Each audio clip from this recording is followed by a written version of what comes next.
მოგესალმებით, რადიო ჩემი ხმა, კვლავ პირდაპირ ეთერშია და გადაცემა ჰორიზონტს მიღმა დაგიბრუნდათ უკვე ახალი ფორმატით. გაეროს საქართველოს ახალგაზრდობის წარმომადგენლის პროექტის დაფინანსებით მე მოგეხსენებათ ვარ წელს ახალგაზრდობის წარმომადგენელი და უკვე ახალგაზრდობის სააგენტოს მხარდაჭერით განვაახლეთ და დავხვეწეთ ჩვენს გადაცემას, შეიქმნება ანონსი, ქუდი და ასე შემდეგ. და ახალი ფორმატი იმაში გამოიხატება, რომ მომდევნო 10 გადაცემა გავა ერთი კვირის პაუზით და ყოველ ამ გადაცემაში ვესაუბრებთ მხოლოდ ახალგაზრდებს, მხოლოდ ახალგაზრდულ ინიციატივებზე და უფრო გავაძლიერებთ ახალგაზრდების ხმას და გვეყოლება უფრო მეტი სტუმარი, ვიდრე ოდესმე ჩემს გამოშვებებში აქამდე გყოლია. პირველი ეს გამოშვება გადავწყვიტეთ, რომ დაგვეთმო გაეროში საქართველოს ახალგაზრდობის წარმომადგენლის მოხალისეებისთვის. თვითონ ეს მანდატიც მოგეხსენებათ არის მოხალისეობრივი, თუმცა ერთი ადამიანისთვის ძალიან რთულია რომ გაუმკლავდეს ყველა საქმეს და ამიტომაც წელს უკვე მეორე წელია, რაც გაეროში საქართველოს ახალგაზრდობის წარმომადგენელს ყავს კიდევ მოხალისეები. ყველა მათგანი სამწუხაროდ დღეს ვერ შემოგვიერთდება სხვადასხვა მიზეზების გამო. ყველას მათგანს მადლობა მინდა რომ გადავუხადო იმისთვის, რომ გვერდში მიდგანან, ჩემი გუნდი არიან, დადიან ჩემთან ერთად რეგიონებში, მეხმარებიან სოციმედიის მართვაში, მითარგმნიან რაღაც ტექსტებს, სიტყვით გამოსვლებს, ამონტაჟებენ ზოგჯერ ვიდეოებს და ასე შემდეგ. დღეს ჩვენ გვეყოლება, მაგრამ ეს ადამიანები გარდა იმისა, რომ არიან ჩემი მოხალისეები, არიან ასევე ახალგაზრდა აქტივისტები. მათ ცალკე აღებულებსაც ბევრი სათქმელი აქვს თქვენთვის და ახლა დრო უკვე ეს ადამიანები გავიცნოთ, ეს არის ირაკლი მელაძე, რომელიც ამჟამად არის საქართველოს ტექნიკური უნივერსიტეტის სტუდენტი, დოქტორანტი და უკვე დიდი ხნის ვეტერანი, შეიძლება ითქვას მოხალისე. ასევე დიეგო მიქავა არის წეროვნის საჯარო სკოლის მოსწავლე და ეკოკლუბის დამფუძნებელი. მისი სკოლა არის წელს ნიკო კეცხოველის პრემიის ფინალისტი ერთ-ერთი. ასევე ჩვენ შემოგვიერთდა მიხეილ არაქელიანი, ახალგაზრდა ევროპელი ელჩი და 98 სკოლის ახალგაზრდა დიპლომატთა კლუბის ერთ-ერთი დამფუძნებელი და ლიდერი და ზოჰრა შამიმი უკვე ჩვენი ძალიან ახალი მოხალისე არის. საქართველოში მცხოვრები სტუდენტია, უკვე სწავლობს ვესტმინსტერის უნივერსიტეტში ლონდონში, დისტანციურად, თუმცა ის აქ არის. მოგესალმებით ყველას დღეს, მადლობა რომ ჩაგვერთეთ გადაცემაში. დავიწყოთ თქვენი გაცნობით, ირაკლი, თუ შეიძლება რომ გითხრა, რაში ამ პროგრამასთან, ანუ ახალგაზრდობის წარმომადგენელთან რა შეხება ქონია აქამდე, რამდენად როგორ ჩაერთე და მის გარდა კიდევ სხვას რა საქმიანობ? გამარჯობა. პირველად შეხება მქონდა, როგორც მახსოვს, ეს იყო 2013 წელი, როცა მაშინდელი წარმომადგენელი თორნიკე ზურაბაშვილი მოვიდა ჩვენთან უნივერსიტეტში და გვაცნობდა თავის საქმიანობას და თავის პროგრამას. მაშინ ძალიან ახალი იყო ეს პროგრამა. ერთი წელი იყო, რაც ეს პროგრამა ამოქმედდა ჩვენთან საქართველოში და მე საკმაოდ საინტერესოდ მომეჩვენა ეს ინიციატივა და შემდგომ წლებში უკვე მქონდა სხვადასხვა სახის შეხება. მონაწილეობთ გამიკეთებია ერთობლივი პროექტები სხვადასხვა ახალგაზრდობის წარმომადგენელთან ერთად, მაგალითად ლაშასთან, რომელიც იყო 2015 წელს, ასევე მარიამთანაც ქონია აქტიური თანამშრომლობა, მარიამ სიხაროიძესთან და ნიკატორიკაშვილთან უკვე ვიყავი ოფიციალურად მოხალისე და ჩვენ ერთი კარგი ინიციატივა გავახორციელებთ. მათ შორის ყველაზე მნიშვნელოვანი იყო მალალა იუსუფზაის, ცნობილი აქტივისტის და ნობელის პრემიის ლაურეატის კლასების დაპატიჟება საქართველოში, რომელიც ლიკას ინიციატივით შედგა და ეხებოდა გაეროს გრადი განვითარების მეხუთე თანასწორობის და მე-17 მშვიდობის მიზნებს. ხო, გენდერული თანასწორობის და კი. კი, მეხუთე გენდერული თანასწორობა, მე-17 მშვიდობა, ხო, თუ სწორად მახსოვს. მე-16. და მე-16 ხო. და მათ რეგიონული ტური ჰქონდათ საქართველოს მასშტაბით, შეხვდნენ ჩვენ სკოლის მოსწავლეებს და გაიმართა საკმაოდ აქტიური და კარგი დისკუსია. მაყურებელს რომ განვუმარტოთ მალალაზე, თუ დავუშვათ ინიცობა არ გაქვს ინფორმაცია. მალალა არის პაკისტანელი აქტივისტი სკოლის მოსწავლეობის პერიოდში. მან დაიწყო წერა იმაზე, რომ მის რეგიონში გოგონებს არ აძლევდნენ სასკოლო განათლების მიღების საშუალებას. ამაზე ანონიმურად წერდა ხოლმე, თუმცა შემდეგ ის ექსტრემისტებმა თავის თანასკოლელებთან ერთად, როდესაც მიდიოდა ერთ-ერთ მშვენიერ დღეს სკოლაში გაკვეთილებზე, მამამისი სკოლის დირექტორი იყო. ერთ-ერთ მშვენიერ დღეს ამ ავტობუსს თავს დაესხნენ, ისიც ძლივს გადაურჩა სიკვდილს და ასევე მასთან ერთად სწორედ ის მისი მეგობრები და კლასელები, რომლებიც ლიკამ მოიწვია შარშან და რაშიც ირაკლი იყო ჩართული. ტალიბანის თავდასხმა იყო ეს მალალაზე და მის კლასელებზე. აი, ინიციატივაზე რა შეგიძლია ირაკლი რომ გითხრა, რას ვაკეთებთ ახალგაზრდობის წარმომადგენლები, რომ დავდივართ თუნდაც რეგიონებში, რაზე ვსაუბრობთ და რას განვიხილავთ? ჩვენი პროგრამა მინდა აღვნიშნო, რომ ძალიან ინკლუზიური პროგრამა არის. ჩვენ ყავდა ეროვნული უმცირესობებიდან 2 წარმომადგენელი და ბოლოს შენს გახდი ახალგაზრდობის წარმომადგენელი.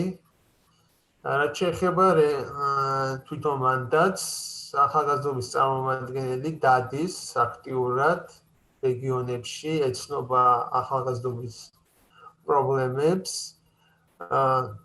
ცდილობს, რომ მათ მიაწოდოს ინფორმაცია გაეროს გრადი განვითარების მიზნების თაობაზე და ეს წამოწიოს ეს დისკუსია მათში, რომ მოხდეს ერთობლივი განხილვა ამ მიზნების. ასევე ძალიან მნიშვნელოვანი ინიციატივა გავაკეთეთ ჩვენ ჯერ კიდევ ლიკას დროს, როცა მანდატის ფარგლებში დაარსდა ახალგაზრდა აქტივისტების ბაზა, სადაც გაერთიანდა პირველ ეტაპზე 51 აქტიური ახალგაზრდა. შემდეგი კითხვით მე უკვე მინდა რომ მიშასთან გადავიდეთ, მიხეილ არაქელიანთან. მიშა, თუ შეგიძლია უფრო მეტი გითხრა, რას აკეთებს შენ სკოლაში, ახალგაზრდა დიპლომატთა კლუბი როგორ ფუნქციონირებს, ასევე შენს ახალგაზრდა ევროპელ ელჩურ საქმიანობაზეც და შემდეგ უკვე მანდატი როგორ გაიცანი.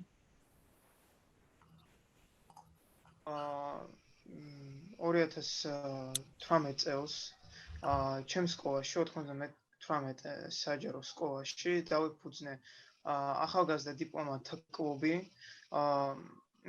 დავიწყებ იმით, რომ ბავშვობიდან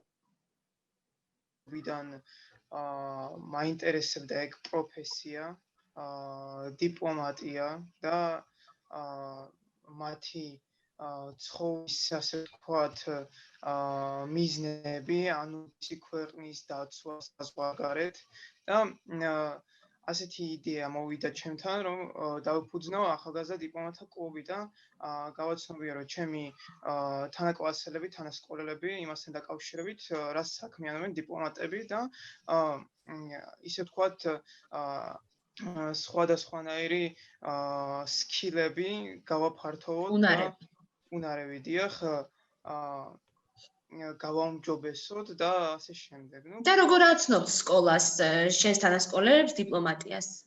პირველ რიგში დავიწყებ იმით, რომ ჩვენ გვქონდა რამდენიმე შეხვედრა დიპლომატებთან. ანუ ჩვენი სკოლის ინიციატივით, ასევე ჩვენი კლუბის ინიციატივით მივდიოდით ლექციებზე, მაგალითად გერმანიის ელჩთან მქონდა შეხვედრა და თურქმენეთის ელჩთან ასევე ჩვენი სკოლის ასე ვთქვათ პარტნიორიც არის და მისი ასე ვთქვათ გამოცდილება და მის ქვეყანაზეც გავიგეთ ბევრი რამე საინტერესო. ასევე ჩვენ ტრენინგებს ვატარებთ სოფლიოში პოლიტიკურ მოვლენებზე და მაგალითად ჩვენ კლუბში მოიწვიეთ ახალგაზრდა ევროპელი ელჩები, ჯერ კიდევ როცა არ ყოფილა ახალგაზრდა ევროპელი ელჩი, ესმა როგორც გახსოვს იყავი ერთ-ერთი მოწვეული სტუმარი ჩვენ სკოლაში და ასევე ეს შეხვედრა იყო დაკავშირებული EAP-ის Eastern Partnership-ის 10 წლის აღსანიშნავად. ხო, ევროკავშირის აღმოსავლეთ პარტნიორობის. დიახ. კი, და აქვე ვისარგებლებ შემთხვევით და ვიტყვი, რომ უკვე ახალგაზრდა ევროპელი ელჩებიც ჩვენ შემდგომ გამოშვებებში ამ გადაცემების გვეყოლებიან სტუმრად და უფრო დეტალურად წარმოგვიდგენენ ამ ინიციატივას. აქამდე საკმაოდ ხშირად მყოლია ევროპელი ელჩები სტუმრებად სხვადასხვა თემებზე სასაუბროდ. ახლა კი მინდა დიეგოსთან გადავიდე. დიეგო, თუ შეგიძლია რომ გითხრა შენს საქმიანობაზე წეროვანში და ეკოკლუბზე ნიკო კეცხოველის პრემიაზეც, რაც ბევრ ახალგაზრდას დაინტერესებს, იმიტომ რომ უკვე მალე დაიწყება მისი მორიგი რაუნდი, ანუ 2020-2021 წლების კონკურსი და სკოლებს შეძლებათ მასში ჩართვა. მოგესალმებით ყველას, ვინც გვისმენ და ვინც გვიყურებთ. მე ვარ დიეგო მიქავა, სწავლობ წეროვანში, ზოგადად ჯერ მოყვები ჩემს საქმიანობაში და მე უკვე კეცხოველზე ვარ ეკოკლუბის დამაარსებელი და უკვე 2 წელი აქტიურად მუშაობთ მდგრადი განვითარების მიზნებზე. ასე ვარ ცოტა ხნის წინ გავხდი წეროვნის ახალგაზრდული იდეის წევრი და ამ ჩემ მანდატის ფარგლებში უკვე ვაფინანსებ სხვადასხვა თემისთვის და რეგიონისთვის საჭირო პროექტებს, თუ მას დაწერენ ახალგაზრდები. ზოგადად კეცხოველის პრემია თუ არ ვცდები 2015 წლიდან მიმდინარეობს და მისი მთავარი თემა არის გარემოს დაცვა, მაგრამ ბოლო 2 წელია, რაც მას დაემატა მდგრადი განვითარების მიზნები. და ეს ეკოკლუბები ვცდილობთ, რომ განვახორციელოთ შეხვედრები, პროექტები, კამპანიები, გამწვანების თუ დასუფთავების აქციები. შემდგომ ამ ყველაფერს ვტვირთავთ პორტალზე Forest3G და გვიგროვდება გარკვეული რაოდენობის ქულები. ახლა უნდა დაიწყოს უკვე ნიკო კეცხოველის პრემია 2021 და მის გამარჯვებულ ანუ ჯერ ვლინდება რეგიონის გამარჯვებულები, რომლებიც გადადიან ხოლმე ფინალში და ბოლოს საბოლოოდ ირჩევა პირველი, მეორე და მესამე ხარისხის პრემიის მფლობელები. ზოგადად კონკურსი იმით არის კარგი, რომ შეიძლება აქ აღმოაჩინოთ და იპოვოთ თქვენი თავი, იმიტომ რომ მდგრადი განვითარების 17-ვე მიზანი შეიძლება შეეხოთ და აქედან რომელიც იქნება თქვენთვის საინტერესო, არა ახლა სავალდებულო ამ კონკურსის ფარგლებში მაგალითად იმუშავა ყველა მიზანზე. ჩემმა ეკოკლუბმა წელს იმუშავა მაგალითად გენდერულ თანასწორობაზე მასშტაბურად და წამოვიწყეთ კამპანია, რის ფარგლებში ვიყავით დაახლოებით 4 რეგიონში. დავიწყეთ უკვე ინფოგრაფიკების მზადება და სხვადასხვა ვიზუალიზაციის, ასევე აქტიურად ვდებდით პოსტებს და ისტორიებს იმ ქალებზე, რომლებმაც შეცვალეს მსოფლიო, შეცვალეს საქართველოში რაღაც და ასე შემდეგ. ასევე ვართ მწვანე მეწარმეები და წამოვიწყეთ ასკილის და კვინჩხის წარმოება, რადგან ჩვენ ვფიქრობთ, რომ ზოგადად ეკოკლუბს ანუ ამ ყველაფერს ეკოკლუბს უკვე თავადაც შეუძლია დააფინანსოს მათი ინიციატივა და მაგალითად არ იქნება დამოკიდებული დონორზე, რომელიც ან დააფინანსებს მას ან არა და ეს ხდის უფრო დამოუკიდებელს მას.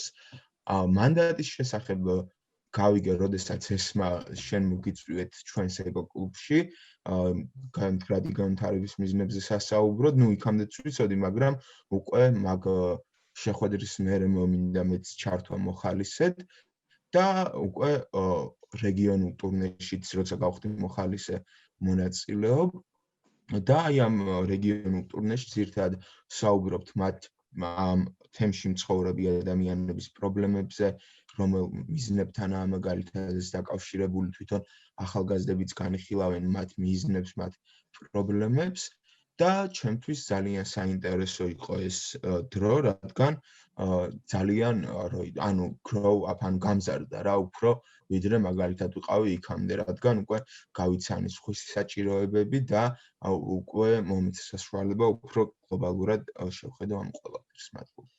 ძალიან მინდა წარმატებები გისურვო უკვე კეცხოველის პრემიის ფილიალში შენს და შენ სკოლასაც და აქვე ვიტყვი რომ დიეგო როცა გავიცანი ძალიან მეტყველი იყო ეს მომენტი, მე 10 კლასელი იყო, დავწერე პოსტი მის შესახებ, რომ რეალურად საქართველოსთან ემიგრაციაში დაახლოებით თანაბარი რაოდენობის კაცი და ქალი წავიდა, მაგრამ ქალების ემიგრაციაზე რატომღაც უფრო მეტად ვლაპარაკობთ, სამუშაო ემიგრაციას გულისხმობთ და ჩემი მაშინ თეორია იყო ის, რომ იმიტომ რომ ქალი ტრადიციულად მიიჩნეოდა სახლში დიასახლისად, ოჯახის მომვლელად და ის რომ ქალი გავიდა სახლს გარეთ, ამან ძალიან დიდ შოქში ჩააგდო საზოგადოება და დიეგომ მთხოვა, მაშინ კვლევა, რომელზე დაყრდნობითაც ვამბობდი, რომ დაახლოებით ერთი და იგივე რაოდენობის ქალი და კაცი წავიდა ქვეყნიდან და ეს კვლევა მე მას მივაწოდე, იყო ინგლისურად, თუმცა მან მაინც მოინდომა ამ კვლევის მიღება და დღესაც აგერ მე-11 კლასელი არის. ამით იმის თქვა მინდა, რომ ახალგაზრდებს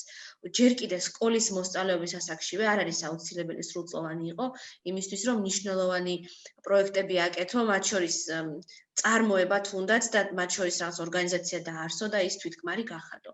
ახლა მე ზოհრას მინდა მიუბრუნდე, სამწუხაროდ ჩვენ არ გვაქვს თარგმანის საშუალება, ამიტომ მას მე ინგლისურად გავესაუბრები და იმედი მაქვს ეს მაყურებლისთვის ასევე საინტერესო იქნება მისი გამოცდილება, ვინაიდან ვიცით რომ საქართველო მრავალფეროვანი ქვეყანაა.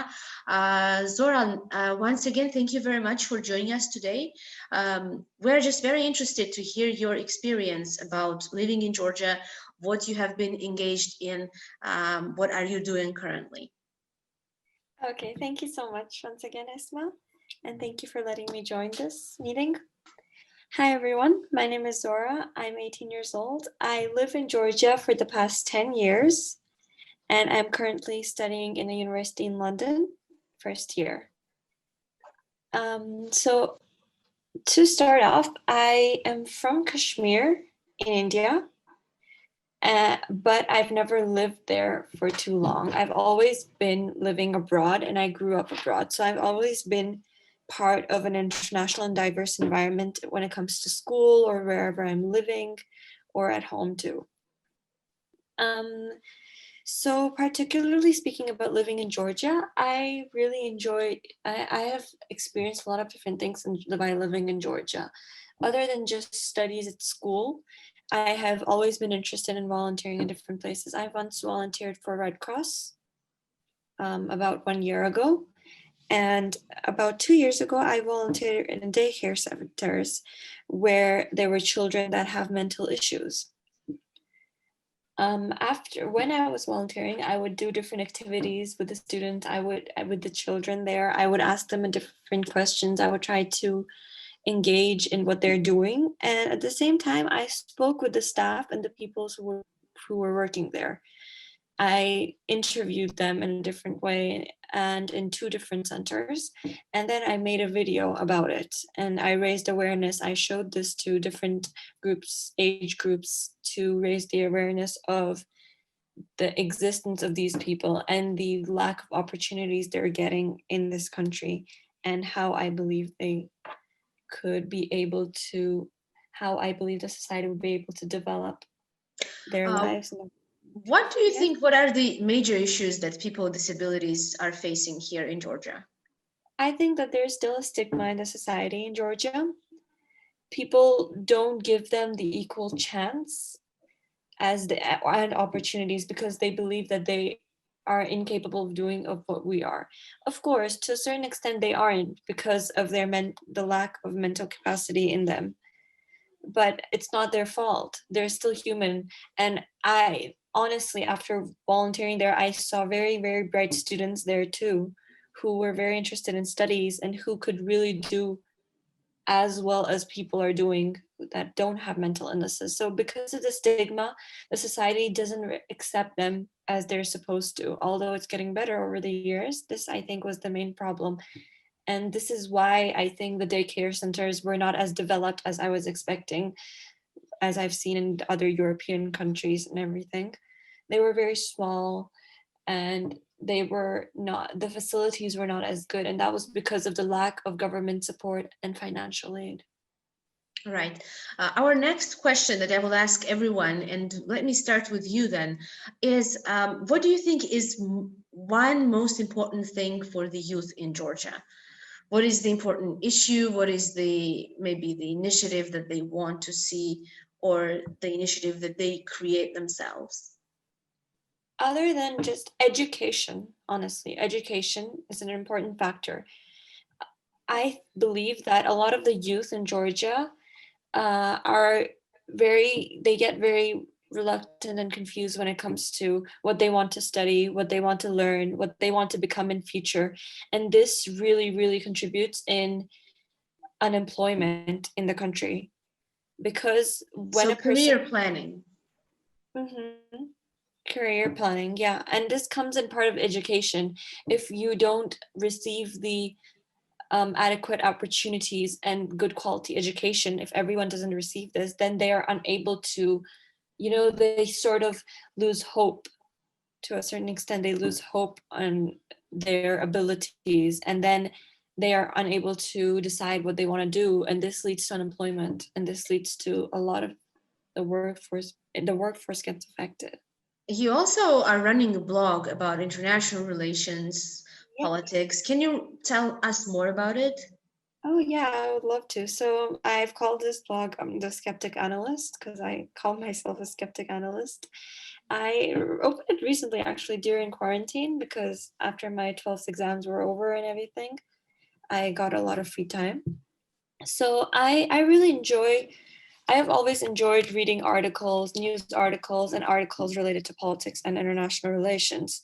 So I decided to write articles on my own. So I started with simply an article related to the change in the world order from the 20th century to the 21st century, and how I mentioned how globalization has been emerging, how countries are becoming more interdependent and cooperation is encouraged.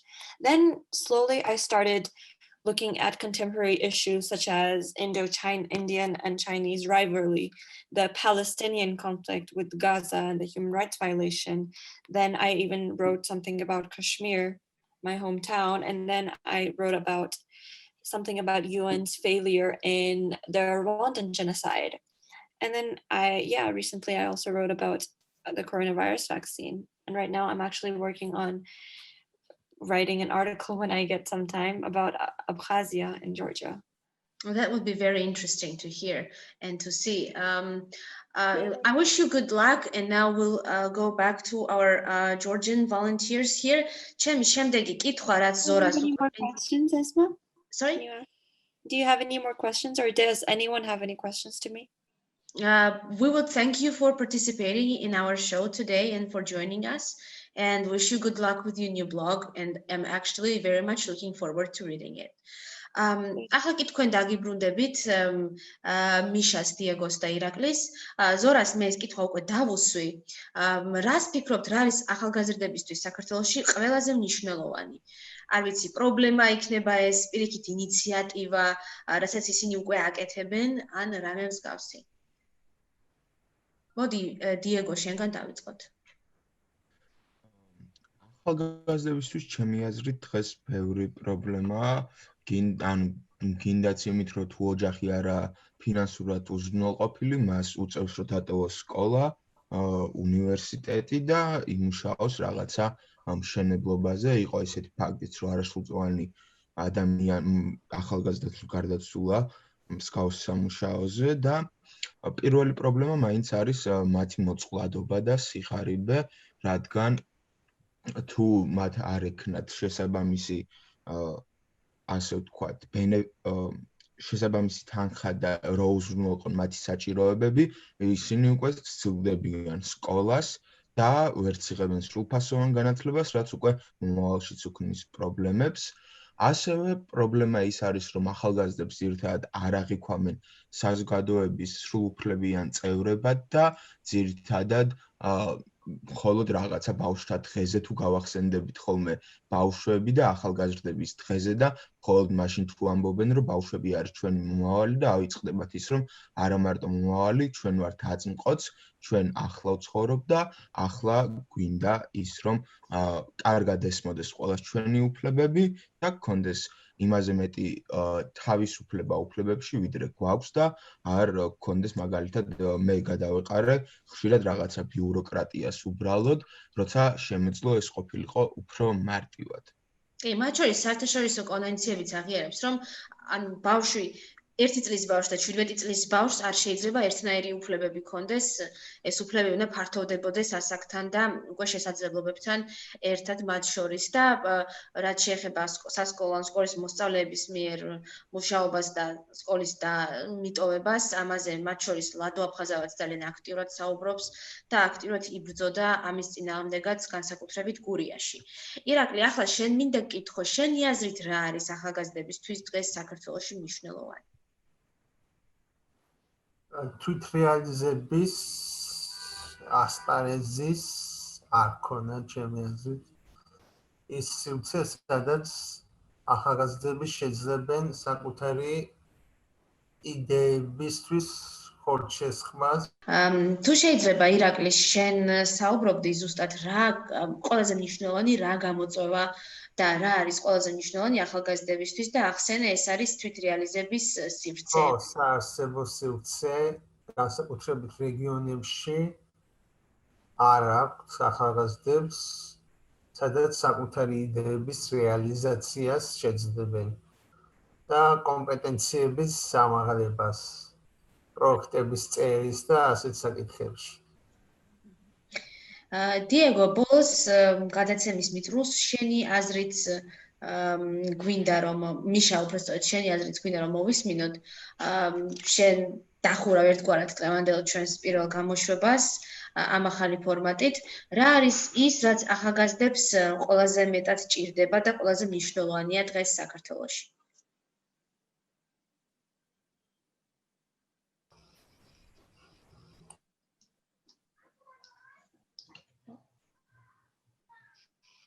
ეს შემიძლია დავიწყო? კი. დიახ. რა თქმა უნდა, ვეთანხმები კოლეგებს, რომლებიც საუბრობდნენ სიღარიბეზე და სხვა პრობლემებზე, მაგრამ სინამდვილეში მე ვფიქრობ, რომ ყველაზე დიდი პრობლემა დღევანდელი ახალგაზრდობის არის მოტივაციის არქონა, განვითარების ყველაზე მნიშვნელოვანია ხო განვითარების მოტივაციის არქონა. რადგან პირველ რიგში შემიძლია ჩემი თანაკლასელების მაგალითი მოვიყვანო, როცა ბევრს არაფრის კეთება არ სურდა გარდა გართობისა, რადგან მოტივაცია არ ჰქონდათ, რადგან ვერ ხედავდნენ რაღაცაში ასე ვთქვათ თავის ბენეფიტს. კი, მგონი ეგ არის და რას ფიქრობ, რა არის მნიშვნელოვანი მოტივაციისთვის? საერთოდ ადამიანი რო გააქტიურდეს, რა არის ამისთვის საჭირო? არის ამისთვის არის მნიშვნელოვანი სცადოს ყველაფერი, გამოვიდეს კომფორტული ზონიდან. და ანუ დაიწყოს უბრალოდ თავის თავზე მუშაობა.